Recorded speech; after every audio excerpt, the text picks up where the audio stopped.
चलो आवाज नहीं गई।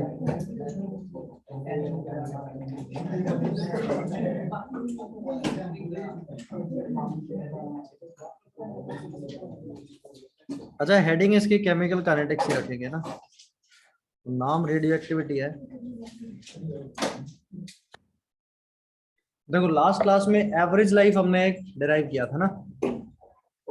एक बात बताओ, अगर तुमसे ये पूछ ले रिलेशन बिटवीन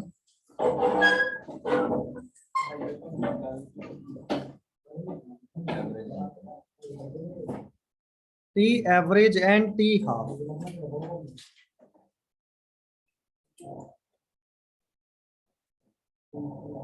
अच्छा दोनों में कोई रिलेशन है क्या? यस सर ये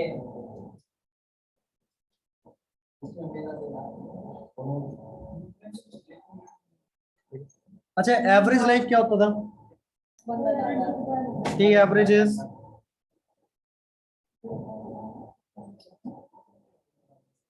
वन बाय लैम्डा, और हाफ लाइफ क्या होती है अपनी 0.693, या फिर क्या लिख दो ln of 2 divided by lambda. सही है।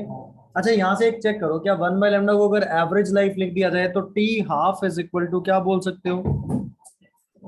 ln of 2 times of T average बोल सकते हो। ऐसे अगर टी एवरेज लिखना हो तो क्या लिखोगे? क्या होगा? T half divided by ln 2 हो जाएगा क्या? क्या होगा? T half divided by ln 2। अच्छा अब देखना, ln 2 0.693, 1 अपॉन 0.693 अप्रोक्सीमेटली होता है 1.44। तो ये डायरेक्ट सवाल पूछ सकता है ना, तो पूछेगा यही, मतलब वो चाहेगा तुम डिवाइड करो।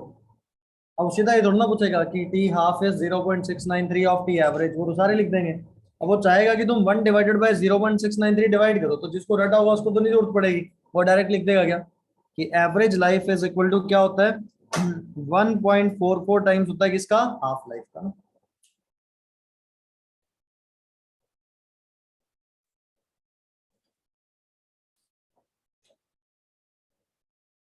मैंने सुना है कईयों का कैपेसिटर हो गया है, कैपेसिटर के चार्जिंग डिस्चार्जिंग इक्वेशन होती होगी कोई, होती है क्या इनको? तुम्हारा कैपेसिटर खत्म हो गया, कैपेसिटर चार्ज होता है क्या? चार्जिंग डिस्चार्जिंग इक्वेशन होती होगी एक्सपोनेंशियल, नहीं होता ऐसा कुछ क्या? मेरे तो याद आता है यार ऐसा।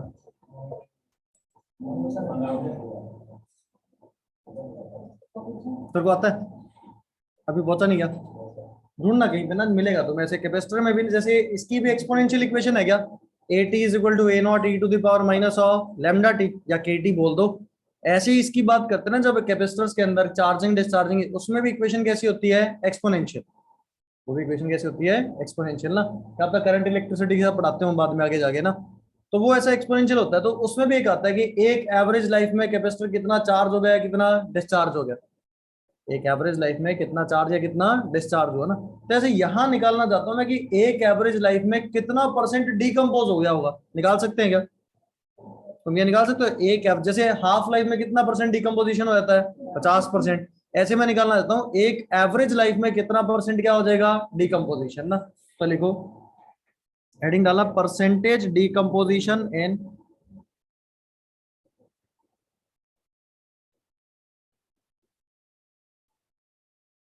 One average life.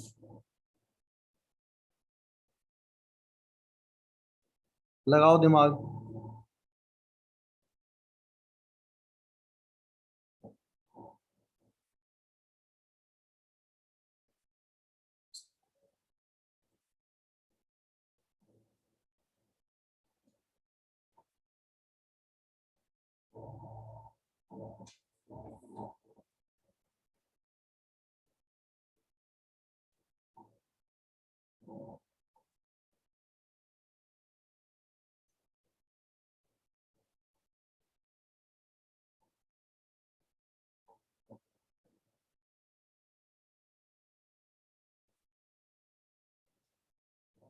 दैट 72 है ना तेरा, तो पक्का बता दे, तुम सॉल्व किया 72 है ना तेरा, कैलकुलेटर में जो करा।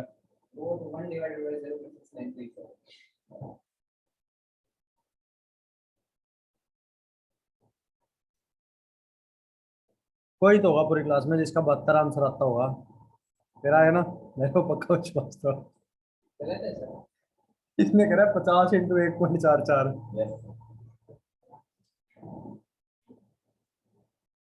फिर एक बात और बता, ऐसी बातें हैं ध्यान से सुनियो। एक सिंपल सी बात है, फर्स्ट ऑर्डर एक काइनेटिक्स रिएक्शन है, ठीक है, 30% कंप्लीट होती है 40 मिनट में, तो 50% कितनी देर में होगी? फिर यहाँ क्यों लगाया तूने? मैं कोई तो होगा जिसने 72 लगाया हो, तेरे नहीं आया 72। क्या करेंगे इसके अंदर एक एवरेज लाइफ में निकालने के लिए? Percentage decomposition. हाँ, कैसे? या तो वो कर लो, नहीं तो क्या ई टू दी पावर में भी चल सकते हो क्या, एक्सपोनेंशियल में। ऐसा फॉर्मूला पढ़ा क्या अभी तुमने? एन टी इज इक्वल, जैसे A T is equal to A not e to the power minus K T था लास्ट क्लास में, देखो ये लिखा भी था हमने, एन टी अभी लिखा है लास्ट क्लास में, देखो N T is equal to N not average life के टाइम पे, ये कैसे लिख रहे थे? N T is equal to N not e to the power minus lambda T, लिखा भी होगा ध्यान से देखो, एन को लिखा था N not e to the power minus lambda T.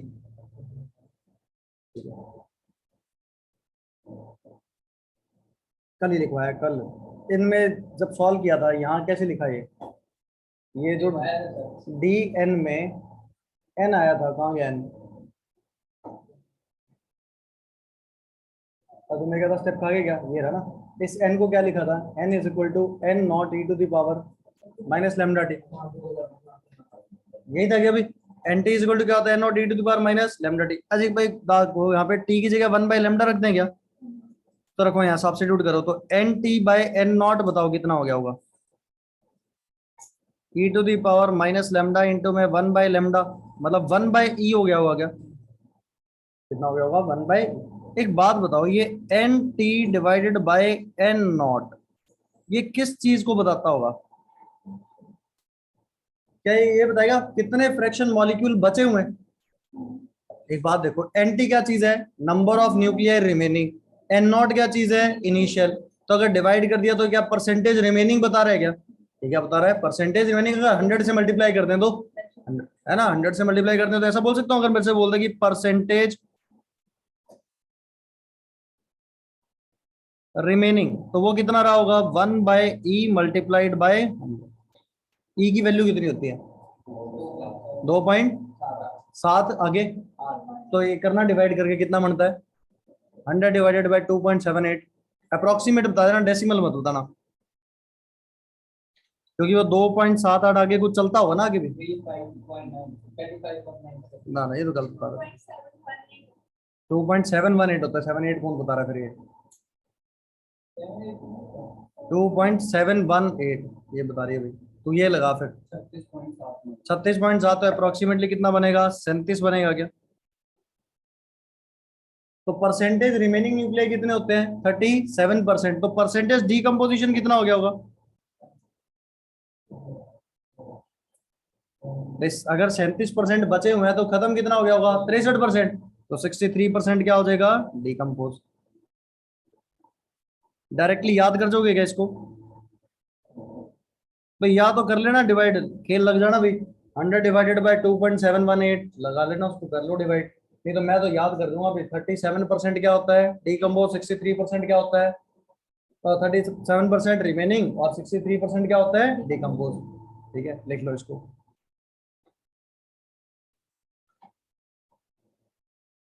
मेरे को ऐसा याद आता है हमारे टाइम पे कभी कुछ ऐसा होता था कि कैपेसिटर अपनी एक एवरेज लाइफ में इतना परसेंट चार्ज हो जाता है, ऐसा कुछ।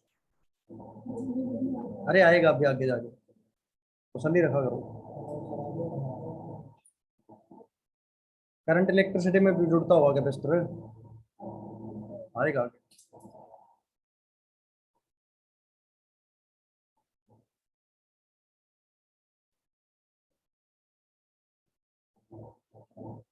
ध्यान रह जाएगी ये बात है। अब देखो काइनेटिक्स वाले जो सारे फॉर्मूले सेम चलेंगे, उसकी बात तो करेंगे सबसे लास्ट में। अब जो इसमें नई चीज है वो कौन सी है?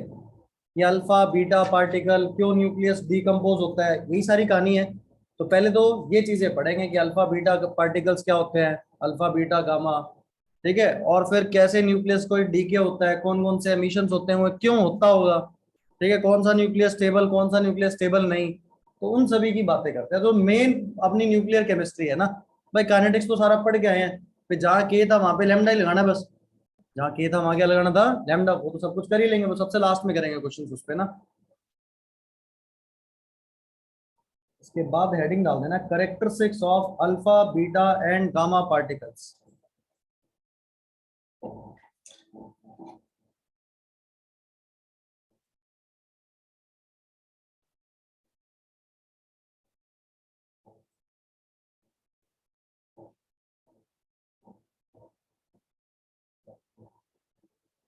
ये देख लिया सभी ने?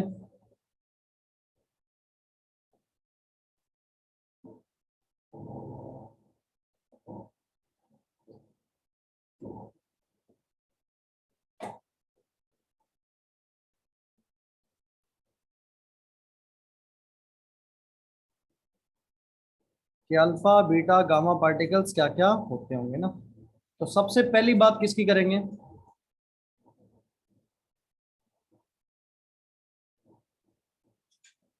अल्फा पार्टिकल की। बताओ क्या होता है अल्फा पार्टिकल? क्या होता है? अगर कैसे बोल सकते हैं, nucleus of helium is called as alpha particle. Helium के कितने इलेक्ट्रॉन होते हैं हीलियम के पास? दो। हीलियम के पास कितने इलेक्ट्रॉन होते हैं? दो। अगर दोनों बाहर निकाल दिया जाए तो हीलियम पे चार्ज क्या आ जाएगा? +2। तो बचा क्या होगा? सिर्फ उसका न्यूक्लियस बचा होगा। तो यहाँ क्या बोलते हैं, अल्फा पार्टिकल क्या होता है? It is a positively charge particle. क्या है कि पॉजिटिवली चार्ज क्या है? पार्टिकल है। ठीक है, इसको क्या बोल सकते हैं? It is Dabali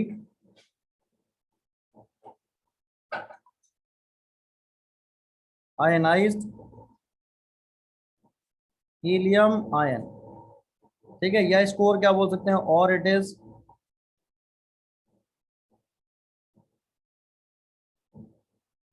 nucleus of helium.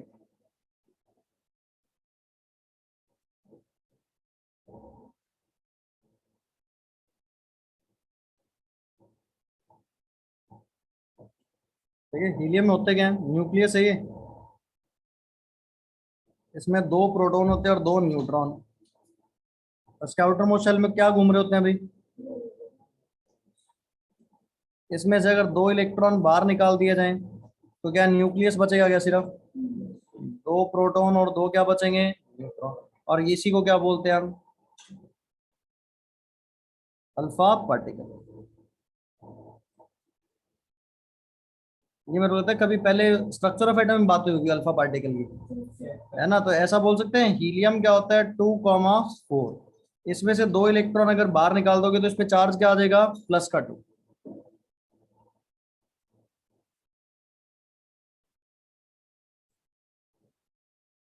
तो हीलियम +2 को क्या बोलते हैं? Alpha particle. अच्छा, इसका रिप्रेजेंटेशन कैसे करोगे? देखो एक बात तो, अगर कोई आयन बन जाता है तो उसका एटॉमिक नंबर मास नंबर थोड़ा सा चेंज होता है, वो तो क्या रहता है? सेम। तो क्या रिप्रेजेंटेशन लिखोगे? हीलियम 2 को, है ना। कोई चार्ज रिप्रेजेंटेशन इस पे हम नहीं करते ना। अगर कभी रेडियो एक्टिविटी में हीलियम ऐसे 2,4 लिख दिया, मतलब वो क्या चीज है? Alpha particle. ठीक है, मतलब वो डबली आयनाइज्ड क्या है? Helium ion. ठीक है, क्योंकि हम इलेक्ट्रॉन की बात वैसे भी नहीं करते, निकल गया आ गया, तो ना तो एटॉमिक नंबर चेंज ना मास नंबर चेंज। ठीक है, तो रिप्रेजेंटेशन में कभी चार्ज शो नहीं करना। सिर्फ हीलियम 2,4 लिख दिया, उसका मतलब क्या है? वो अल्फा पार्टिकल। लिखो इसको।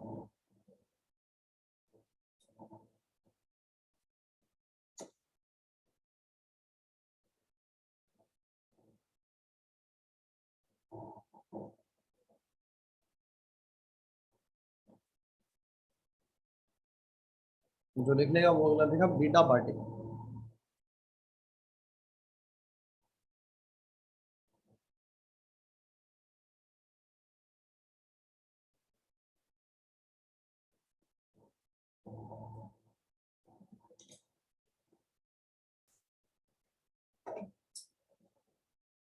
कल कौन एब्सेंट था?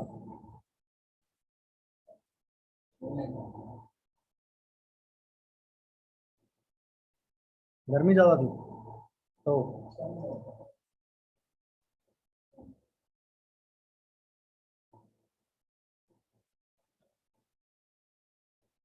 देख लिया। चले आगे, ये ध्यान से पढ़ लेना, फिजिक्स में बड़ा काम आएगा मेरा पढ़ाया हुआ, अपने पढ़ाया हुआ काम आएगा आगे।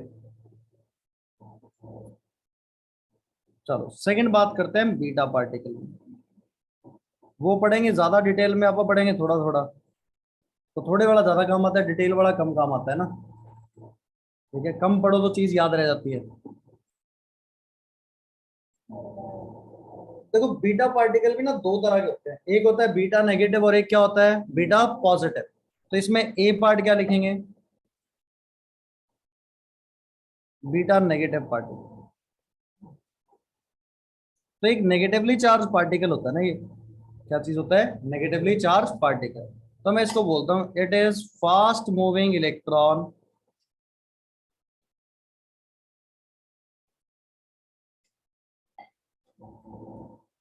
originating from nucleus.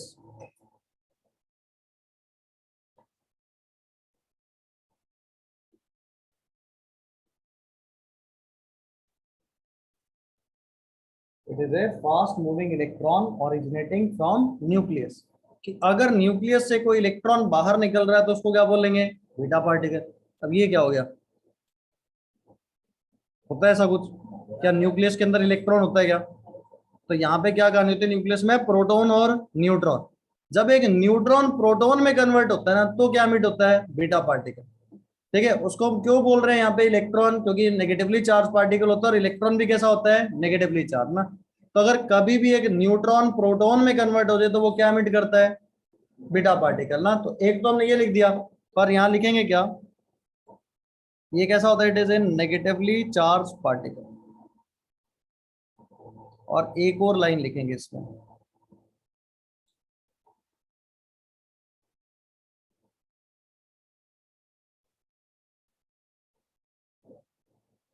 when a neutron is converted to proton,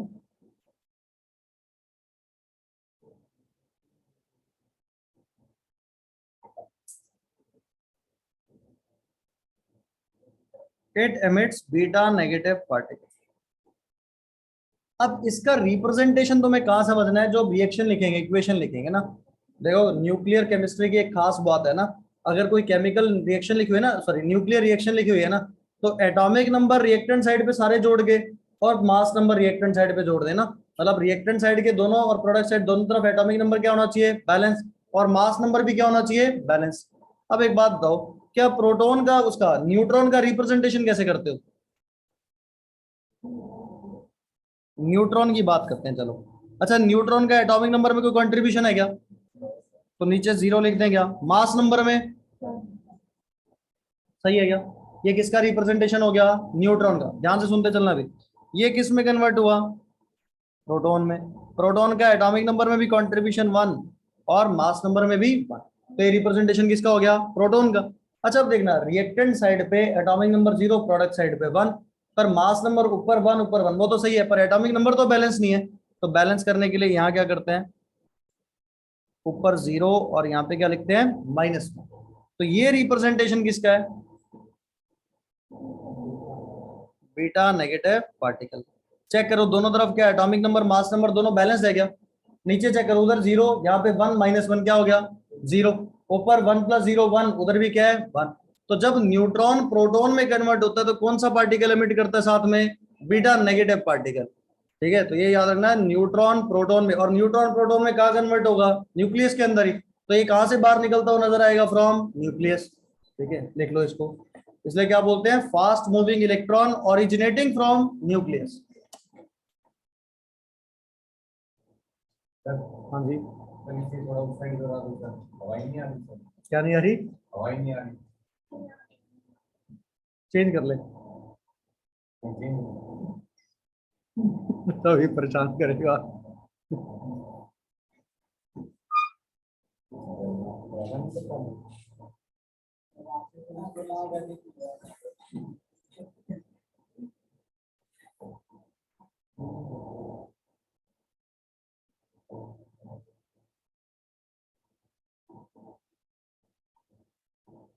मेरे को लगा तो कोई डाउट पूछेगा।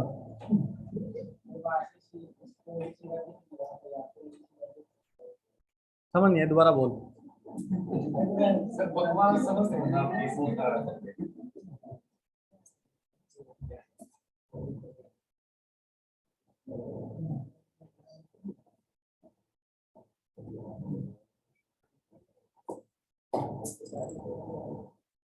अरे तेरा टेस्ट हुआ नहीं हुआ? नंबर ऊपर आ गया क्या? कितने हैं? कितने का था? 100 में से 77, और हाईएस्ट कितने हैं? तेरे 77 कैसे हैं भाई? सब्जेक्टिव था। ऑब्जेक्टिव में तो आने चाहिए नंबर। ऐसा क्या पेपर में कुछ खतरनाक ही था क्या? तो फिर कहाँ कमी है? थोड़े से तो, ये तो बहुत सारे गलत हो गए। कितने नंबर का एक सवाल था? 4 का 25 क्वेश्चन देगा। 70? हाँ, कम है, ज्यादा लाने पड़ेंगे।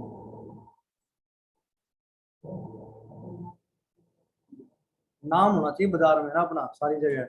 ऐसे जहां भी घूमो तो पता चले कि टॉपर यहीं पढ़ते हैं, है ना। एक साल तो लोगों के बढ़त रखेंगे अपन ना। नंबर आने चाहिए अगली बार। पूरे एक दिन सो ले आते तो कर दे पूरी मेहनत, एक हफ्ते पूरी। अगले हफ्ते है क्या पेपर? हर हफ्ते होता हुआ लास्ट के 2 दिन लगा दो पूरा जोर फिजिक्स पे, तो मैं सो ले आते, मजा आ गया। चले आगे। अब देखो, ऐसे एक बीटा नेगेटिव होता है, ऐसे एक बीटा पॉजिटिव भी होता है। बीटा नेगेटिव और एक क्या होता है? बीटा पॉजिटिव, है ना। उसको बोलते हैं पॉजिट्रॉन। उसको क्या बोलते हैं? पॉजिट्रॉन। अब एक बात देखना, अगर मैं उल्टा काम कर दूं, एक प्रोटॉन को न्यूट्रॉन में कन्वर्ट करूं, तो यहाँ पे ई की जगह जो -1 है उसकी जगह क्या आना चाहिए? +1। तो उसको क्या बोलेंगे हम? पॉजिट्रॉन। तो वो होता है बीटा पॉजिटिव पार्टिकल ना। तो ये बी पार्ट लिखो इसमें।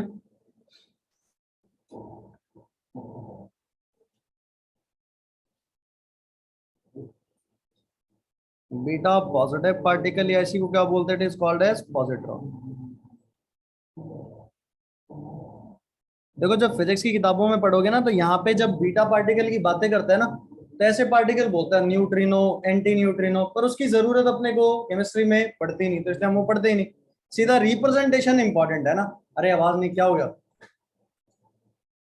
ठीक है, तो यहाँ पे क्या होगा? ये कब एमिट होगा? देखो, when proton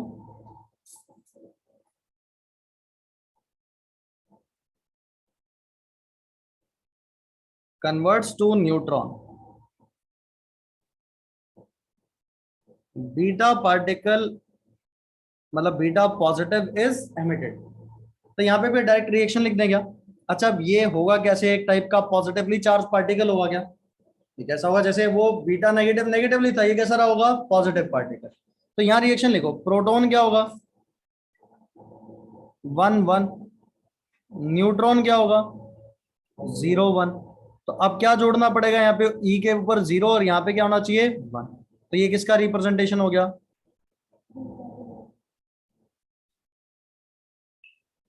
beta positive particle का। चेक करो, सही है। तो बीटा पॉजिटिव ज्यादा जरूरी नहीं है। अगर देना कभी स्पेसिफाई ना करे ना, सिर्फ बोल दे बीटा, तो मतलब कौन सा मानना है? बीटा नेगेटिव मानना है ना। तो एक इंपॉर्टेंट बात है, लिख दो, इफ नॉट स्पेसिफाइड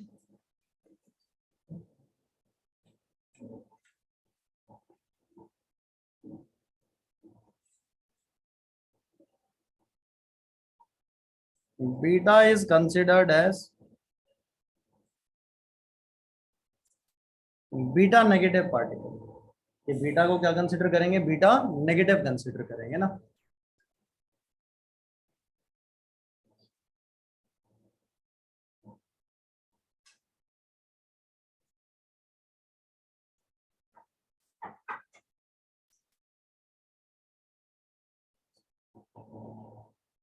लास्ट क्या आएगा? गामा एमिशन, है ना। गामा कुछ नहीं होता, gamma is form of energy. जो इलेक्ट्रोमैग्नेटिक रेडिएशन होता है, वहां पे पढ़ा था गामा रेज। इलेक्ट्रोमैग्नेटिक स्पेक्ट्रम पढ़ा था हमने 11वीं क्लास में, स्ट्रक्चर ऑफ एटम में ना, एक्स रेज। तो वहां पे एक नाम था गामा रेज। तो वही क्या चीज है? Gamma emission. तो ये क्या चीज है? फॉर्म ऑफ एनर्जी है, कोई एक इलेक्ट्रोमैग्नेटिक रेडिएशन है। तो इसमें कुछ भी नहीं होगा, मतलब रिप्रेजेंटेशन भी क्या है? सिर्फ एक फॉर्म ऑफ एनर्जी है ना। तो ये क्या चीज है? It is form of energy.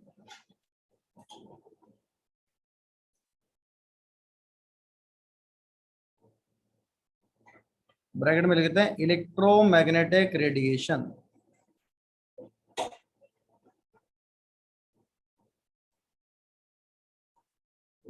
अब जैसे बहुत बेसिक सी बात कर लें, मान लो कोई एक्स स्टार एक्साइटेड स्टेट में है, कोई भी एटम ना।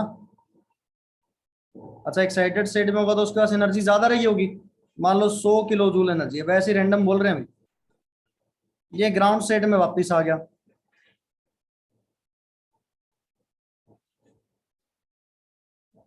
मान लो ग्राउंड स्टेट की एनर्जी थी 60 किलो जूल, तो कितनी रिलीज कर दी होगी इसने? 40। किसकी फॉर्म में? In form of gamma emission. तो ये क्या है? सिर्फ एक फॉर्म ऑफ एनर्जी है, तो इसका कोई रिप्रेजेंटेशन ना तो एटॉमिक नंबर में फर्क पड़ेगा ना मास नंबर में फर्क पड़ेगा, कुछ भी होने वाला नहीं है ना। लिख लो इसको। तो gamma emission is a form of energy.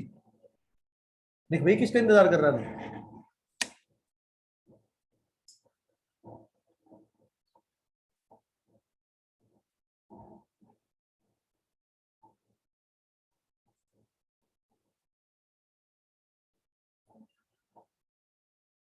उसके ऊपर क्या है? स्टार ऐसे एक्साइटेड स्टेट के लिए शो कर देते।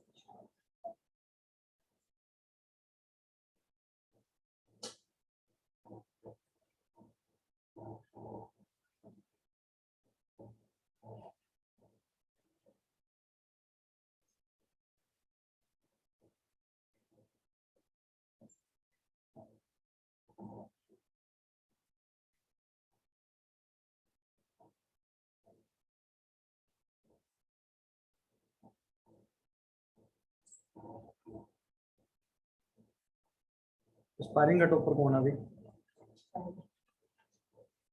सबसे ज्यादा नंबर किसके आए थे? साहिल के। अब तुमने पूरा पेपर नहीं दिया हुआ। इसमें तुम्हारे कितने आए अभी मैथ्स में? 100 155 में से आधे। आधे से फिर जीपी क्लास का टॉपर कौन है? सर मैं ही हूँ सर। एक्स के ऊपर क्या लगा? अरे स्टार अभी तो बताया है। सर कोई नहीं है सर, तो पर ऐसा टेस्ट नहीं होता कोई यहाँ भी पे। निकल गया सर बीच में से ही। चलो फिर आगे बात करते हैं। अब एक बात देखो, कौन सा न्यूक्लियस स्टेबल हो, कौन सा न्यूक्लियस स्टेबल नहीं है। तो जो टूट रहा है वो तो स्टेबल नहीं होगा, और जो नहीं टूट रहा वो कैसा रहा होगा? स्टेबल। अब वो कैसे पता चले? तो क्या था, कुछ थ्योरीज थी, सारी हैं एक्सपेरिमेंटल थ्योरीज ना। एक आया ऑड इवन थ्योरी, एक मैजिक नंबर थ्योरी, और अब जो पढ़ते हैं वो कौन सी होती है? Stability belt. तो बात करते हैं थ्योरी ऑफ स्टेबिलिटी कौन कौन सी रही होंगी ना। तो हेडिंग डालो थ्योरीज ऑफ स्टेबिलिटी, सारी एक्सपेरिमेंटल थ्योरीज है ना। देखो theory of stability,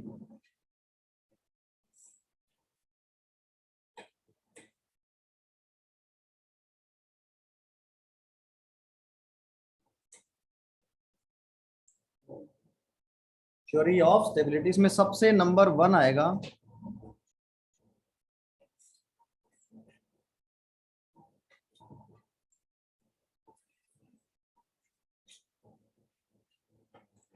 odd even theory.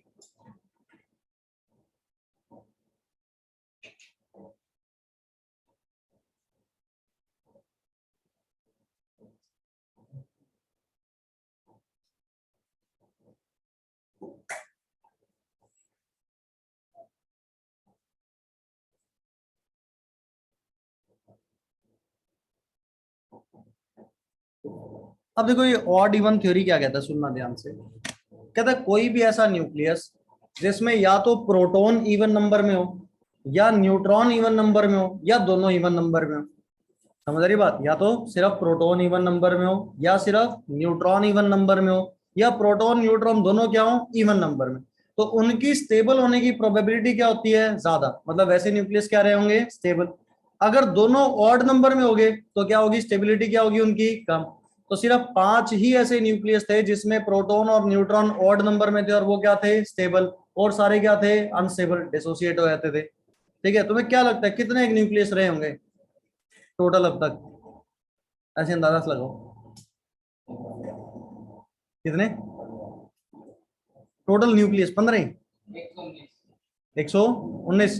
मेरे को लग रहा था कोई 118 बोलेगा, कि जितने पीरियड टेबल में एलिमेंट उतने ही न्यूक्लियस। पर न्यूक्लियस तो बहुत सारे हो सकते हैं ना। जैसे ऑक्सीजन की बात ही करें, ऑक्सीजन के कितने आइसोटोप? 3 पढ़ते हैं क्या? 16 17 18 होते हैं क्या? तो सभी का अगर 16 17 18 3 है तो उसके कितने न्यूक्लियस हो गए? 3 न्यूक्लियस। Carbon 12, carbon 14। तो ऐसे एक एक एलिमेंट के खूब खूब आइसोटोप एग्जिस्ट करते हैं क्या? तो यानी कि न्यूक्लियस तो क्या रहे होंगे? बहुत सारे रहे होंगे ना। तो जब हम बात करते हैं कि स्टेबल या वो अनस्टेबल, तो उसमें ऑड इवन थ्योरी क्या कहती है कि जिसमें दोनों इवन नंबर में वो क्या रहे होंगे? स्टेबल।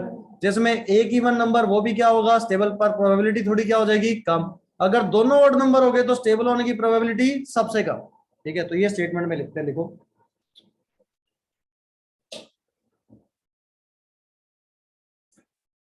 देखो, द न्यूक्लियस हैविंग, क्या हो गया,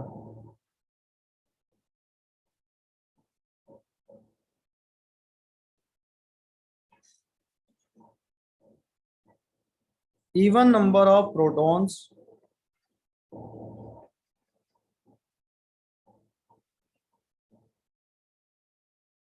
or neutrons or both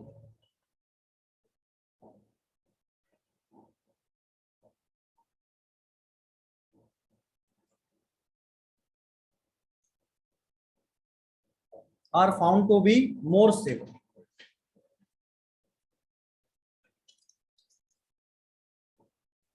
तो वो क्या होते हैं? ज्यादा स्टेबल होते हैं ना। तो अगर लिख दें हम नंबर ऑफ न्यूट्रॉन्स, कॉलम बना देते हैं।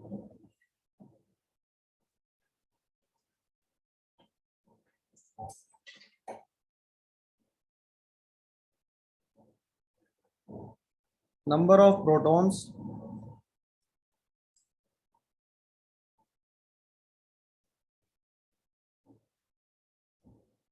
और एक नंबर ऑफ स्टेबल न्यूक्लियस। ठीक है, अगर दोनों इवन नंबर में हो, ऐसे न्यूक्लियस जिसमें प्रोटॉन न्यूट्रॉन दोनों इवन नंबर में, तो ऐसे 165 न्यूक्लियस क्या रहे होंगे? स्टेबल रहे होंगे ना। नंबर ऑफ न्यूट्रॉन्स हो जाए इवन नंबर में, प्रोटॉन हो जाए ऑड नंबर में, तो अप्रोक्सीमेटली 55 न्यूक्लियस क्या थे? स्टेबल। न्यूट्रॉन्स हो ऑड नंबर और प्रोटॉन हो इवन नंबर, तो अप्रोक्सीमेटली 50 क्या थे? Stable nucleus. और अगर दोनों ही ऑड नंबर में हो जाए तो सिर्फ 5 न्यूक्लियस क्या थे? स्टेबल थे ना। तो 5 न्यूक्लियस लिख भी देते हैं, कौन कौन से हैं? ये सुना है क्या? ड्यूटेरियम। ड्यूटेरियम में क्या है अभी? एक प्रोटॉन और एक क्या है? न्यूट्रॉन। ऑड नंबर में है क्या? तो ये है तो स्टेबल। रेडियो एक्टिव तो नहीं है। रेडियो एक्टिव कौन सा होता है इसका? ट्राइटियम। ठीक है, तो ये स्टेबल है ना।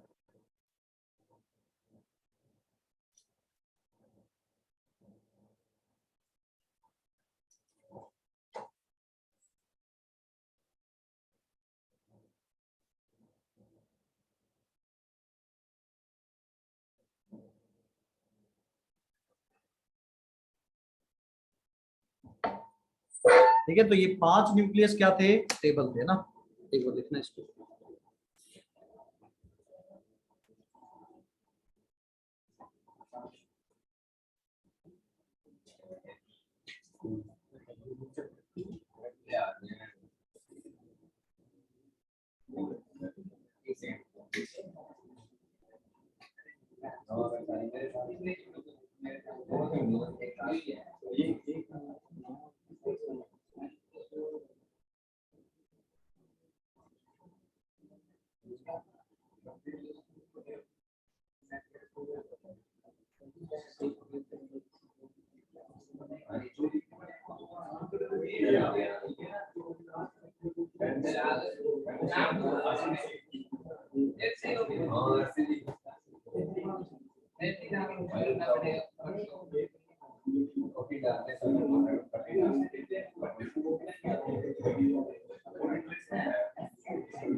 तेरे पिछले टेस्ट में कितना नंबर आया?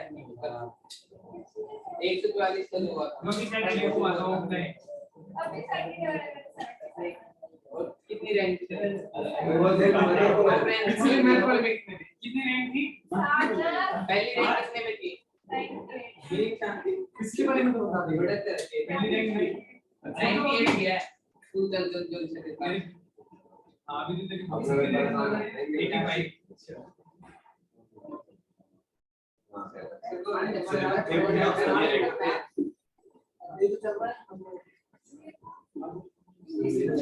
अरे डमी है भाई, डमी।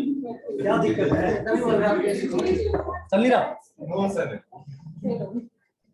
तो अगला लेके चलो। सेकंड लिखो, मैजिक नंबर थ्योरी।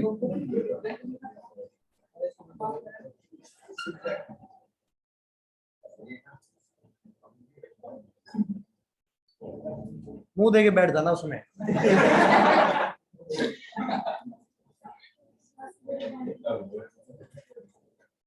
देखो मैजिक नंबर थ्योरी क्या आती है, ये भी एक एक्सपेरिमेंटल थ्योरी थी। इसने कुछ नंबर्स बता दिए, जैसे मैं बोल दूं कि 18 एक मैजिक नंबर है, वैसे ही जनरल कहता है या तो उतने नंबर ऑफ प्रोटॉन हो उस न्यूक्लियस में, या उतने नंबर ऑफ न्यूट्रॉन्स हो, या दोनों का सम 18 के बराबर हो, तो वो न्यूक्लियस क्या होगा, स्टेबल है ना। तो ऐसे कुछ नंबर्स बताए गए थे मैजिक नंबर, या तो उतने नंबर ऑफ प्रोटॉन हो उस न्यूक्लियस में, या उतने नंबर ऑफ न्यूट्रॉन्स हो, या प्रोटॉन प्लस न्यूट्रॉन का सम हो। तो अगर वो हुआ तो वो क्या होगा, न्यूक्लियस स्टेबल, नहीं तो न्यूक्लियस क्या होगा, अनस्टेबल। तो लिखो इसमें, देखो nuclei having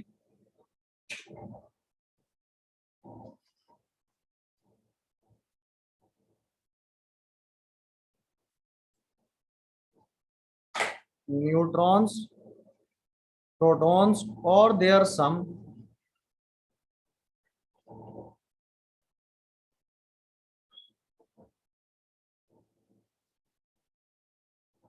equal to magic number. अब वो मैजिक नंबर लिख रहा हूं ब्रैकेट में ना, कौन से हैं, 2, 8, 20, 28, 50, 82, 128। ये वैसे नहीं याद रहने वाले, तो यहाँ से सवाल बहुत कम ही पूछा जाता है ना। तो ये सारे क्या है, मैजिक नंबर्स है ना, विल बी स्टेबल। तो वो न्यूक्लियस क्या होने वाले हैं, स्टेबल होने वाले। तो या तो इतने नंबर ऑफ न्यूट्रॉन्स हो, या इतने नंबर ऑफ प्रोटॉन्स हो, या उन दोनों का सम हो।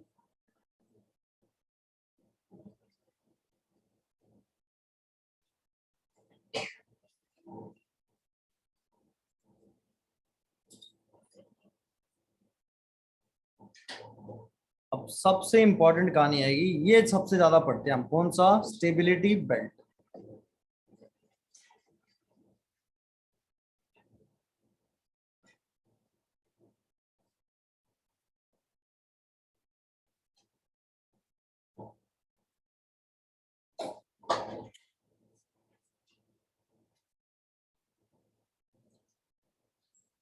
इसमें अब सुनना एक बार बात। अच्छा, स्टेबिलिटी बेल्ट की बात करें तो कहता है अगर कुछ ऐसे एलिमेंट्स हैं जिनका एटॉमिक नंबर 20 से क्या है, कम है ना, 20 या 20 से कम कर लेते हैं, तो न्यूक्लियस में कितने प्रोटॉन है उसके पास, 20 है ना। और यहाँ पे कहता है अगर इस न्यूक्लियस को स्टेबल होना है तो उसका number of neutrons bye number of proton का रेशियो किसके बराबर होना चाहिए, 1 के बराबर। तो वो न्यूक्लियस क्या रहा होगा, स्टेबल। अगर उसका न्यूट्रॉन बाय प्रोटॉन रेशियो 1 हुआ तो क्या होगा, nucleus is found to be stable. यहाँ पे स्पेसिफाई कर दूं क्या, एन क्या चीज है, नंबर ऑफ न्यूट्रॉन्स, और पी क्या चीज है, नंबर ऑफ प्रोटॉन्स। ठीक है, सुन लो बाद में एक बार नोट करना, ये इंपॉर्टेंट कहानी है। कहता अगर क्या हो उसका Z 20 से क्या हो जाए, ज्यादा। अब एक बात देखना, न्यूक्लियस का साइज तो बहुत ही छोटा होता है क्या, न्यूक्लियस का साइज क्या होता है, छोटा। तो जैसे जैसे Z बढ़ता होगा, Z बढ़ने का मतलब नंबर ऑफ प्रोटॉन्स बढ़ रहे हैं, नंबर ऑफ प्रोटॉन्स क्या हो रहे हैं, इंक्रीज। अब देखो अगर नंबर ऑफ प्रोटॉन्स बढ़ेंगे एक छोटे से वॉल्यूम में, तो प्रोटॉन प्रोटॉन में रिपल्शन भी क्या होगा, ज्यादा बढ़ जाएगा क्या। तो यहाँ पे क्या हुआ, प्रोटॉन और प्रोटॉन में रिपल्शन क्या हो गया, ज्यादा हो गया। अब एक बात देखना, अगर ये रिपल्शन होगा फिर न्यूक्लियस स्टेबल तो नहीं होना चाहिए। तो क्यों 20 से ज्यादा एटॉमिक नंबर वाले न्यूक्लियस एग्जिस्ट करते हैं, क्या उसके अंदर नंबर ऑफ प्रोटॉन्स न्यूट्रॉन से ज्यादा होने, सॉरी नंबर ऑफ जो न्यूट्रॉन्स है वो प्रोटॉन से क्या होने लग जाते हैं, ज्यादा। उसका रीजन क्या होता है, देखो न्यूट्रॉन और प्रोटॉन और न्यूट्रॉन और न्यूट्रॉन, इनमें कैसा फोर्स ऑफ अट्रैक्शन होगा, वेंडरवॉल फोर्स ऑफ अट्रैक्शन। कोई न्यूट्रल चीज होती है, दो न्यूट्रल चीज में कैसा फोर्स ऑफ अट्रैक्शन होता है, वेंडरवॉल फोर्स ऑफ अट्रैक्शन। क्या वो वीकर फोर्स ऑफ अट्रैक्शन है, वो कैसा है, वीकर फोर्स ऑफ अट्रैक्शन। और ये जो रिपल्शन वाला ये कैसा है, स्ट्रॉन्गर। तो अगर इस रिपल्शन को ओवरकम करना है तो वेंडरवॉल फोर्स को ज्यादा बढ़ना पड़ेगा, और ज्यादा कैसे बढ़ेगा, जब नंबर ऑफ न्यूट्रॉन्स क्या होंगे, ज्यादा। तो तुमने देखा हैवियर न्यूक्लियस जो होता है तो उसमें नंबर ऑफ प्रोटॉन हमेशा नंबर ऑफ न्यूट्रॉन से क्या होते हैं, ज्यादा होते हैं क्या, सुना है कभी ऐसा क्या। कभी कोई एग्जांपल देख लो, क्लोरीन 35 17 और 37, तो उसमें प्रोटॉन कितने हैं, 17, न्यूट्रॉन कितने उसमें, क्या है भाई, माइनस करो, 37 माइनस 17 कितने हो गए, 20 हो गए। 37 वाला मान लो, 37 माइनस 17 कितना हो गया, 20। क्या नंबर ऑफ न्यूट्रॉन ज्यादा है किससे, नंबर ऑफ प्रोटॉन से। तो वो न्यूक्लियस के स्टेबल होने के लिए क्या होता है, नंबर ऑफ न्यूट्रॉन ज्यादा चाहिए होता है किससे, नंबर ऑफ प्रोटॉन से। तो अगर प्रोटॉन प्रोटॉन रिपल्शन बढ़ेगा तो कहता है to overcome this repulsion number of neutrons increases, कि नंबर ऑफ न्यूट्रॉन क्या होने चाहिए, ज्यादा होने चाहिए, तभी वो क्या करेगा, उस रिपल्शन फोर्स को क्या कर पाएगा, ओवरकम, और न्यूक्लियस को क्या करेगा, स्टेबल। तो एक बात तो, अगर Z ग्रेटर देन 20 है तो न्यूट्रॉन बाय प्रोटॉन रेशियो क्या होना चाहिए, एक के बराबर, एक से ज्यादा या एक से कम, क्या होना चाहिए, एक से ज्यादा, तभी न्यूक्लियस क्या होगा, स्टेबल। तो यहां क्या होगा, फॉर स्टेबल न्यूक्लियस क्या होना चाहिए, न्यूट्रॉन बाय प्रोटॉन रेशियो क्या होना चाहिए, एक से ज्यादा। अब एक काम समझना ध्यान से, अगली स्क्रीन पे चलते हैं, बाद में दिखाऊंगा। ये ग्राफ पूछ लेगा तुमसे, किसी भी एक एटम में number of neutrons versus number of protons, यहां पे लिख दिया n और यहां क्या लिख दिया p। तो देखो जब तक एटॉमिक नंबर 20 चल रहा होगा, ये एक स्ट्रेट लाइन बना देते हैं, एटॉमिक नंबर 20 कहीं यहां तक मान ले, ये क्या हो गया, z इज इक्वल टू क्या हो गया, 20, सही है यहां तक। तो यहां तक तो क्या, number of neutron by number of proton 1 के बराबर, तो क्या straight line passing through origin आ रहा हुआ। अच्छा, उसके बाद अगर न्यूक्लियस को स्टेबल होना है तो नंबर ऑफ न्यूट्रॉन ज्यादा होना चाहिए किससे, प्रोटॉन से। तो ये ग्राफ ऊपर शिफ्ट हो जाएगा या नीचे शिफ्ट होगा, कहां जाएगा, नंबर ऑफ न्यूट्रॉन एक्सिस की तरफ, तो कहां शिफ्ट हो जाएगा, ये ऐसे स्ट्रेट लाइन था और कैसे शिफ्ट हो जाएगा, क्या ऊपर की तरफ। तो कहता है ये क्या होना चाहिए, एक ऐसा रीजन होता है जिसके बीच में, ये भी कैसा रीजन होगा, एक्सपेरिमेंटल होगा, क्या इस पूरे रीजन में number of neutron by proton ratio greater than 1 है क्या, क्या ग्रेटर देन 1, और इस बेल्ट को क्या बोलता है, it is called as stability belt. तो एक रेंज बना दी है इसने ना, कि इस रेंज के अंदर अगर न्यूट्रॉन बाय प्रोटॉन रेशियो हुआ तो क्या होगा, वो न्यूक्लियस स्टेबल, अगर इससे बाहर लाई करेगा तो अनस्टेबल, तो फिर वो क्या करेगा, टूटेगा, टूट के कुछ ना कुछ एमिशन करेगा, और क्या हो रहा होगा, स्टेबल हो रहा होगा। स्टेबल होने के लिए उसको इस किस बेल्ट में आना पड़ेगा, स्टेबिलिटी बेल्ट में ना। अब देखो देख के थोड़ा ना बता सकते हैं, वो तो अपने को पता है, अगर वो क्या होगा, अनस्टेबल होगा तो वो इस बेल्ट में लाई नहीं कर रहा होगा, और अगर स्टेबल होगा तो इसमें लाई कर रहा होगा। अभी जो मेन स्टेबिलिटी बेल्ट की कहानी याद रखनी है, वो क्या रखनी है, कि Z अगर 20 से कम हुआ तो न्यूट्रॉन बाय प्रोटॉन रेशियो कितना होना चाहिए, 1, और अगर क्या हुआ, Z 20 से क्या हुआ, ज्यादा, तो neutron by proton ratio should be greater than 1, और वो कितना ग्रेटर देन 1, ऐसी एक रीजन होगा जिसके अंदर लाई करेगा तो वो क्या होगा, स्टेबल, और अगर इसके बाहर रहेगा तो क्या होगा, अनस्टेबल। तो एक सिंपल सी चीज है कि हम एक मैक्सिमम वैल्यू निकालेंगे न्यूट्रॉन बाय प्रोटॉन रेशियो के लिए ना, बिस्मथ के लिए, वो 1.58 समथिंग आएगी, वो पीरियड, पूरे पीरियड टेबल में सबसे क्या है, मैक्सिमम है। अगर उससे ज्यादा हुआ तो न्यूक्लियस क्या होगा, अनस्टेबल, अगर उससे ज्यादा हुआ तो क्या होगा, अनस्टेबल। तो वो कोई रेंज हम स्पेसिफाइड डिसाइड नहीं कर सकते ना, वो तो ये फिक्स है कि होना चाहिए n बाय पी रेशो एक से क्या ज्यादा। ठीक है, अब एक देखना, यहां से उल्टा सवाल पता है तुमसे क्या पूछ लेगा। अब अपने को ग्राफ ऐसा सही याद रहता है, हम ये नहीं देखते कहां पे प्रोटॉन कहां न्यूट्रॉन, वो कर देगा इधर प्रोटॉन और इधर न्यूट्रॉन, है ना। अब ये मर जाते हैं हम, तो होता क्या है, अब हम ग्राफ वही मार्क कराते हैं, पर यहाँ पे ग्राफ उल्टा शिफ्ट हो जाएगा क्या, क्या 20 तक तो ऐसे ही चल रहा होगा ये, और उसके बाद कहां शिफ्ट हो जाएगा, टुवर्ड्स न्यूट्रॉन एक्सिस पे होगा क्या, हमेशा n बाय पी रेशो क्या, एक से ज्यादा, वहां पे न्यूट्रॉन एक्सिस ऊपर थी तो उधर शिफ्ट कर दिया था, यहाँ पे नीचे है तो कहां शिफ्ट कर दिया, नीचे। तो ये वाला रीजन कौन सा रहा होगा इसमें, स्टेबिलिटी पे।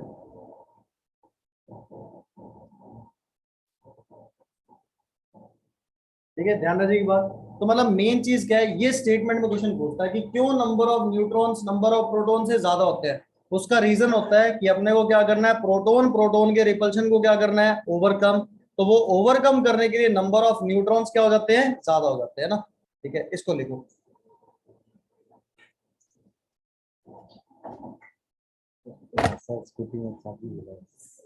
जहां पे रहे अब तक तो चली गई होगी।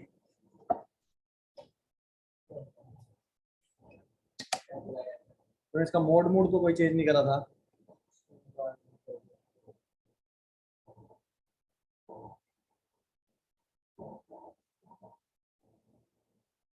तू नोट कर, बहुत बातें बुतें होती रहेंगी।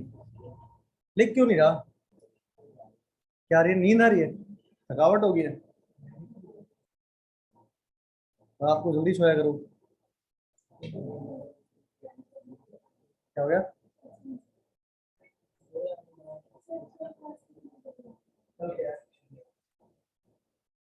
रिजल्ट नहीं आएगा, ये तो मैं इसकी फैन स्पीड कम करूँ। उसको कम है उसका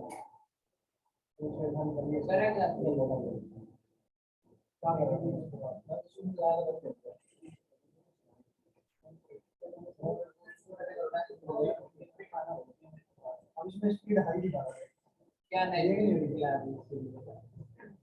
हो गया नेगेटिवली चला रहा है स्पीड कर लो स्पीड कर दी इसकी लो उसको चला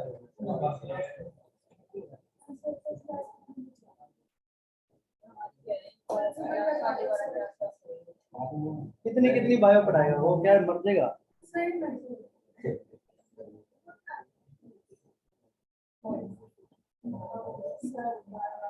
धोरी के बड़े चैनल पीछे पड़ा नहीं पड़ा 1.5 घंटे क्लास में क्या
चलो 2-3 पॉइंट लिखते हैं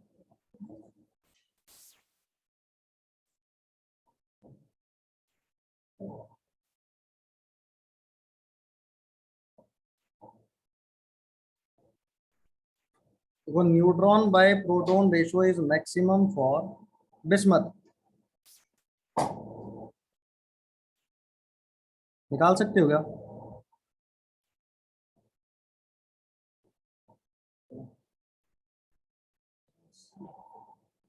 निकालना, न्यूट्रॉन बाय प्रोटॉन रेशियो निकालो इसको।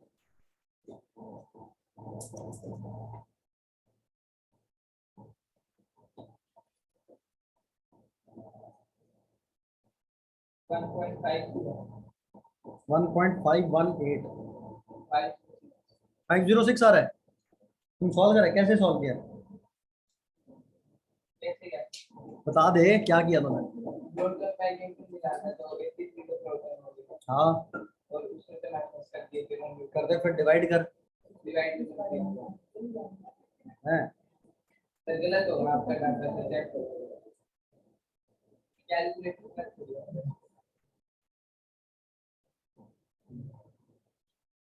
1.51।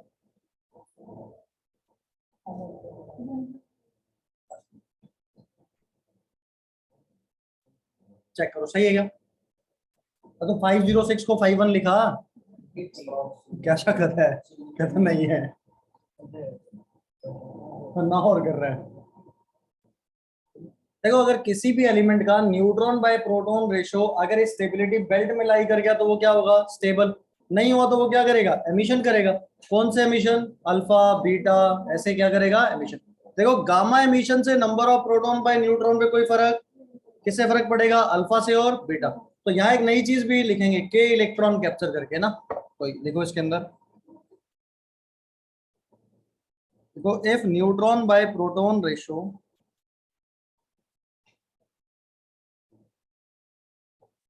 of any element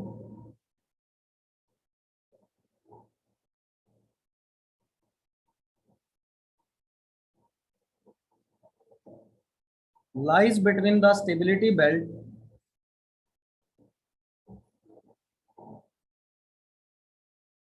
then nucleus of that element will be stable।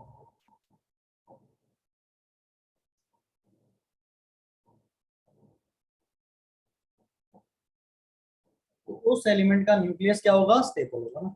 और अगर इसके ऊपर या इसके नीचे हुआ तो क्या होगा? अनस्टेबल। फिर वो क्या होता होगा? डिसइंटीग्रेट होता होगा।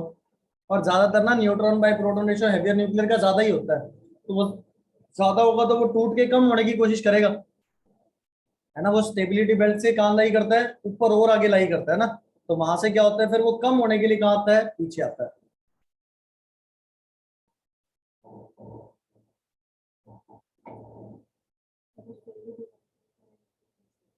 इसके बीच में तो स्टेबल, अभी लिखते हैं, अभी तो ये लिखा ना, इसके बीच में लाई कर गया तो क्या होगा? स्टेबल। अगला पॉइंट लिखो, लिखे अभी तो नहीं आता, गलत ना लिख दियो। देखो if neutron by proton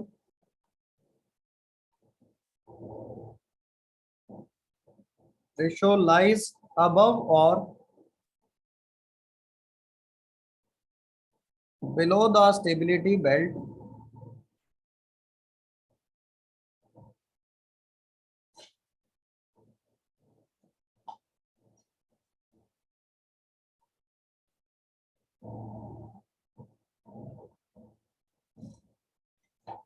then nucleus of that element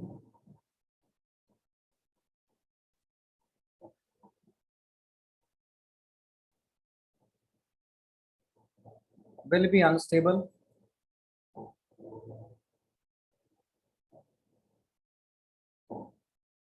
and for stability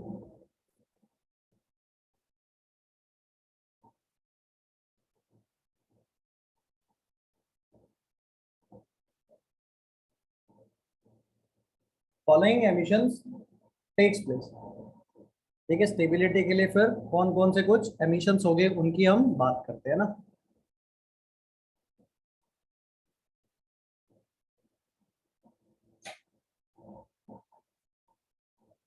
सुबह किस टाइम आओगे? किस टाइम आ सकते हो? सुबह मैं अभी आगे पढ़ा दूंगा ना, तुम तीनों चले जाओगे तो तुम्हें सुबह एक साथ पढ़ा दूंगा। 10:30 आ जाओगे या 11 करें? 11 कर लेते हैं, सही रहेगा। मेरे को आने में टाइम लग जाए थोड़ा, क्या था। 11 फाइनल कर लेते हैं। 1 2 3 कल आ जाओ 11 बजे। उसके बाद इनकी क्लास, तुम्हारी तो दिक्कत नहीं है, तुम तो 4 बजे पहुंच जाओगे सारे जो मैथ्स लगे। ये 4 बजे आते रहेंगे, तुम्हारा 6:30 कर देना ही, वहां पे तीनों क्लास के बाद में, परेशानी नहीं होगी कभी, या उससे पहले कर सकते हो, बताओ क्या है? 1:30 बजे से, फिर 2:30 बजे से पहले करना पड़ेगा तुम्हें, क्योंकि 2:30 बजे मेरी क्लास है 11th की।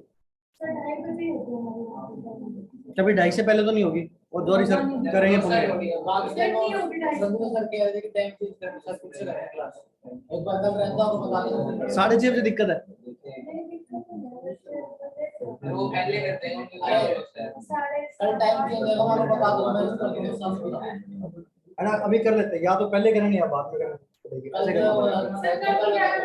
कल 11 बजे आ जाओ तुम तीनों, अब आगो फिर इसकी क्लास लगा लो। सर बाद में अपना भी टाइम टेबल फिक्स कर लेना, अपना तो फिक्स ही है। नहीं बाद में वो बदल चेंज मत करना, अगर वो टाइम टेबल बदल दे तो आप लोग को बुलाते हैं। चलो कोई नहीं, किसी का नुकसान क्यों करना है, तुम अब क्यों ही करना, वो तो बावड़े उनके तो कमी है दिमाग में। अरे अब पढ़ेंगे, तू का बंद कर रहा है, ये जा रहे हैं अभी, अब तो पढ़ेंगे आगे, तू बंद करके बैठेगा कॉपी।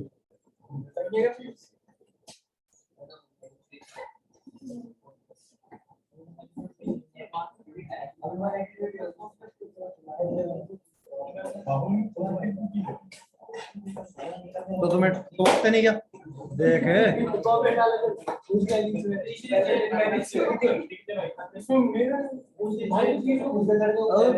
लेट हो जाएगा, भाग के जा। सर ब्याज लगाओ, ब्याज वसूल करो। मैं बेंच बनवाऊंगा, मैंने कुर्सी गलत मंगा ली।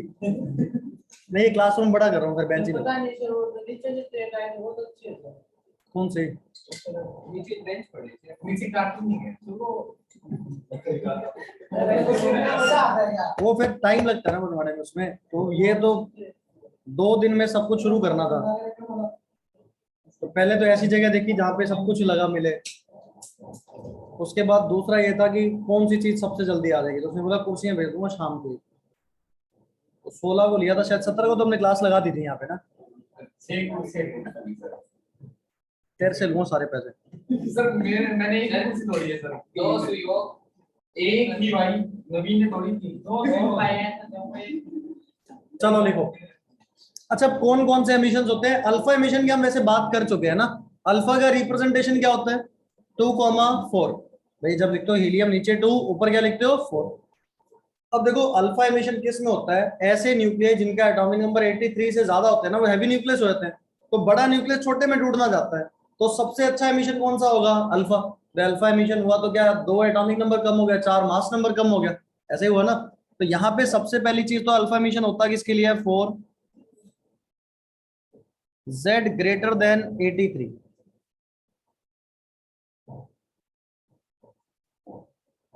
हैवी न्यूक्लियस के केस में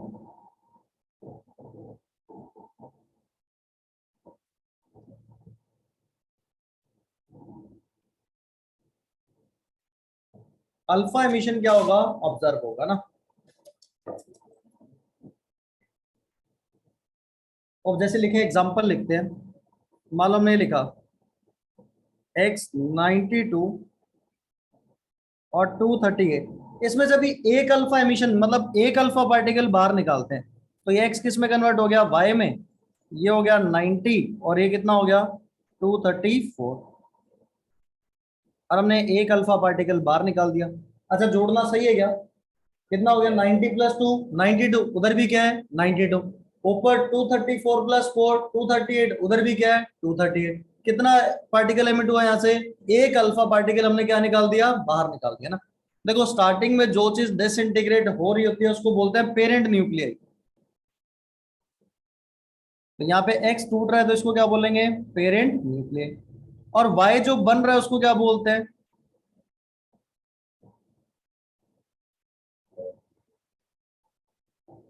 डॉटर न्यूक्लियस। उसको क्या बोला जाता है? Daughter nucleus. तो पेरेंट न्यूक्लियस कौन सा होगा? जो डिसोसिएट डिसइंटीग्रेट हो रहा है, और जो डिसइंटीग्रेट होने के बाद बनेगा उसको क्या बोलते हैं? Daughter nucleus. अच्छा एक बात बताओ, यहाँ पे न्यूट्रॉन बाय प्रोटॉन रेशियो निकाल भी, अनमोल कितना आएगा दोनों का, एक्स का और वाई का?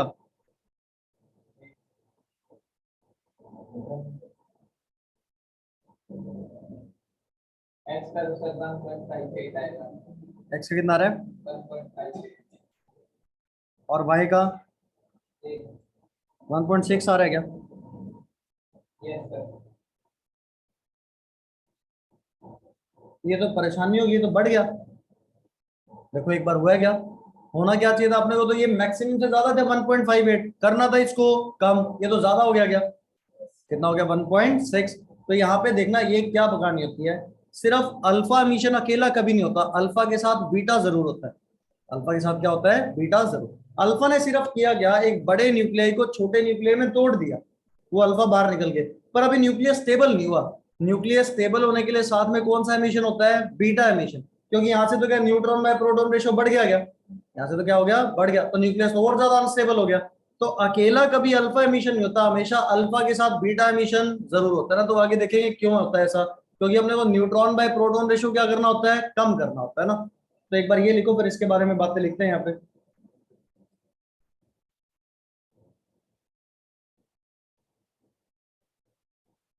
ठीक है,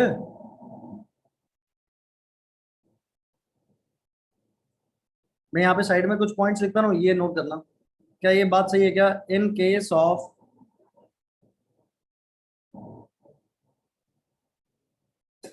alpha emission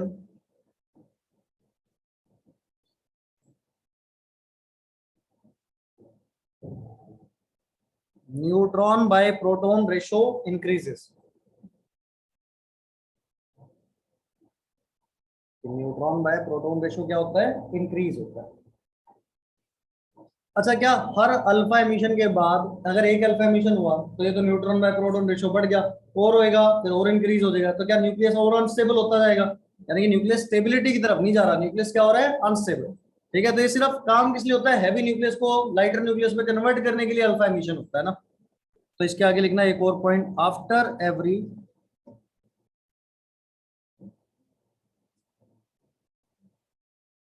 alpha emission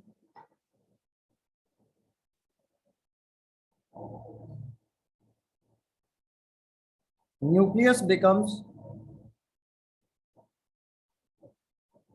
more unstable.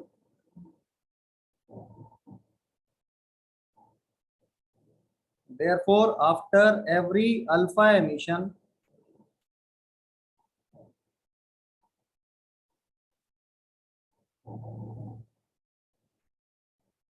beta emission also takes place.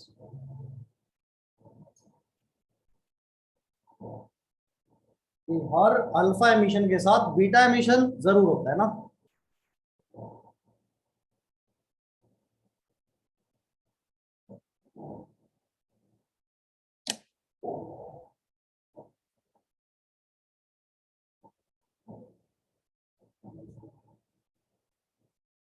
अभी 1 नंबर कैसे करना है इस बार, 70 कैसे है,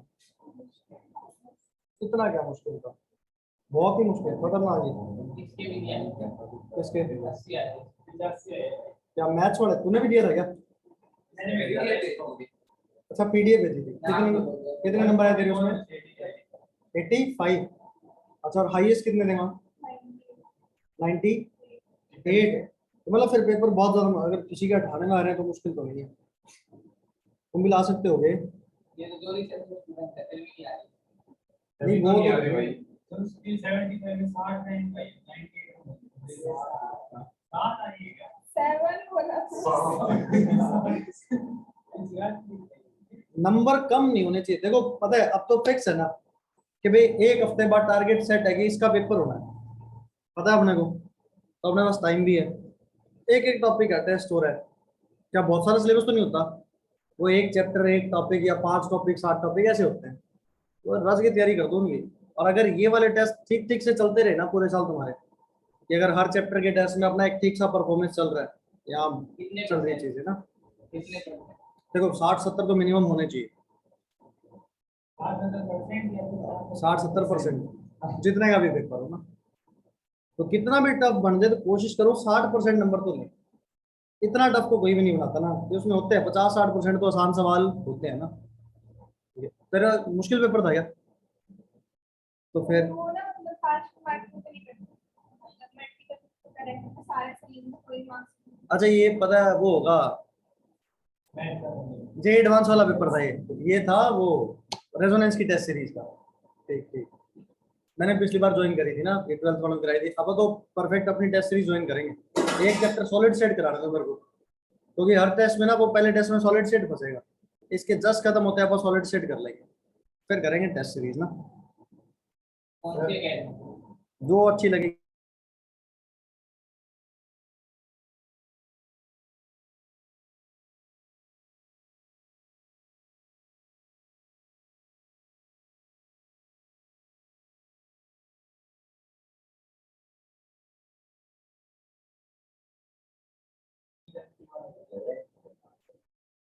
देख लिया, नंबर आने चाहिए खूब सारे भी, सभी टेस्ट में कहीं भी पढ़ो। बता रही क्या? हाँ भाई, सर इन दोनों में से ज्यादा चाहिए और कौन सा है? किन दोनों में से? एक्स और वाई में? एक्स। उसमें तो आपने लिखा था कि z n/p 1 से बड़ा होना चाहिए। हाँ, तो मैक्सिमम से भी ज्यादा है वो तो। मैक्सिमम कितना है? देख अभी तो लिखवाया है 1.51 इज मैक्सिमम फॉर बिस्मथ, लिखवाया था। Yes sir. तो उससे भी ज्यादा हो गया, तो होना तो कम चाहिए था ना, पर ये तो और बढ़ गया। अब एक बात देखना यहाँ पे, एक इंपॉर्टेंट चीज, अगर एक अल्फा पार्टिकल एमिट होगा तो atomic number decreases by 2 unit and mass number decreases by 4 unit. अब एक बात देखो, अगर ये जो x है, अगर इसकी पीरियड टेबल में पोजीशन मान लो x 16th ग्रुप का एलिमेंट होता, x कौन से ग्रुप का एलिमेंट होता? 16th का। तो बताओ y कौन से ग्रुप का एलिमेंट होता? अगर x पीरियड टेबल में 16th ग्रुप का एलिमेंट है तो y पीरियड टेबल में कौन से ग्रुप का होगा? 14th का होगा क्या भाई? 92 वाला यहाँ है 16th में, 91 वाला उससे पीछे, 90 वाला उससे पीछे, कौन सा ग्रुप हो जाएगा? 14। क्या इसको क्या बोलते हैं? It is called age group displacement law. इसको क्या बोलते हैं? Group displacement law. वो लॉ लिखने की क्या जरूरत है, सभी को पता है ये तो। अगर 92 वाला किसी ग्रुप में है तो 90 वाला क्या होगा? उससे दो पीछे वाले ग्रुप में रहा होगा क्या? मतलब दो ग्रुप कहाँ शिफ्ट हो जाएगा? लेफ्ट में। दो ग्रुप कहाँ शिफ्ट हो जाएगा? लेफ्ट में। तो वही चीजें अब ये 2 पॉइंट बना के लिख देते हैं ना। अगला पॉइंट लिखो,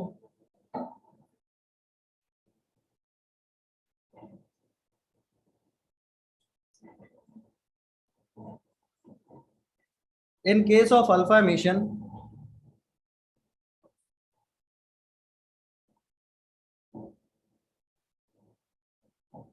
atomic number decreases by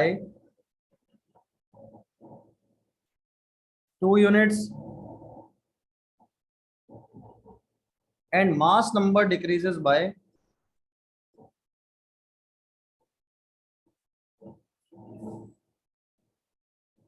4 units। Atomic number 2 unit से डिक्रीज होगा और मास नंबर 4 यूनिट से डिक्रीज हो जाएगा ना।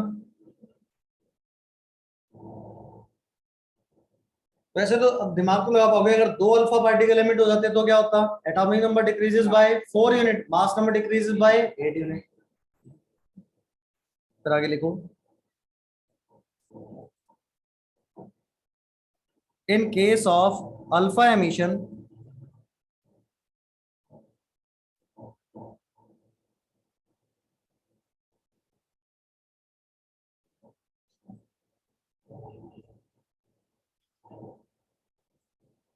the formed daughter nuclei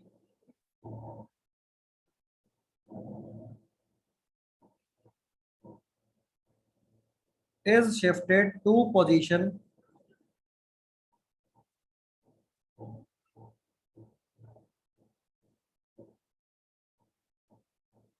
left in periodic table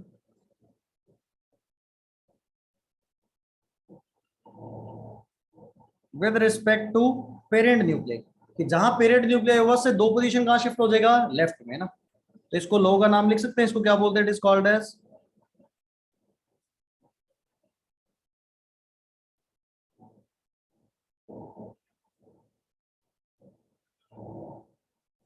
group displacement law.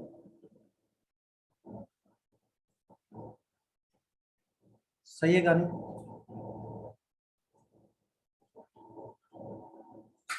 NCERT के किस किस के डाउट थे?